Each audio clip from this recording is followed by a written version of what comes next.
நமக்கு இன்னைக்கு முதியோர் இல்லத்துக்கு வருகை புரிந்திருக்கிறவங்க தங்கவேல் செந்தாமரை.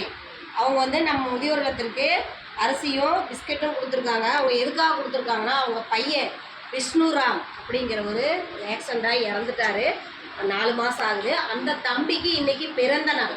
அவங்க இறந்துருந்தாலுமே அவங்க பையனுடைய பிறந்த நாளை முன்னிட்டு அதுக்காக நமக்கு கொடுத்துருக்காங்க. அந்த குழந்தையோட ஆன்மா சாந்தி அடையட்டும். அவன் அந்த பையன் இல்லாத குறைய இன்னொரு பையன் இருக்கான் லோகேஷ், அவன் மூலியமா நீங்கள் அவனை தேர்த்திக்கா. ஒரு என்ன பண்ணுறாங்க அவனுக்கு பாய்ஸ் அவ்வளோதான்.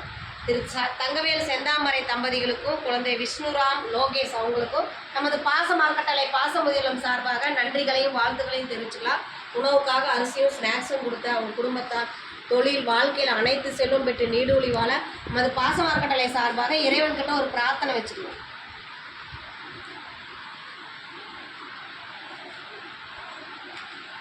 தங்கவேல் செந்தாமரை அவர்களுக்கு மீண்டும் ஒரு முறை நன்றிகளையும் வாழ்த்துக்களையும் தெரிவிச்சுக்கிறோம். விஷ்ணுராமுடைய ஆன்மா சாந்தி அடையட்டும். அவர் ஆன்மா சாந்தி உங்களோட எப்பவும் கூடவே இருப்பார், கவலைப்படாதீங்க. நீங்கள் லோகேஷ் மூலிமா அவனை பார்த்துக்குங்க. இந்த நேரத்தில் நான் உங்களுக்கு சொல்லக்கூடாது, இருந்தாலும் எங்களுடைய சூழ்நிலை நாங்கள் சொல்கிறோம். என்னென்னு கேட்டிங்கன்னா, இந்த முதியோரில் ஆரம்பித்து 2 வருஷம் ஆயிடுச்சுங்க. 2 வருஷம் முடிஞ்சு 3ஆவது வருஷம் போயிட்டுருக்கோம்.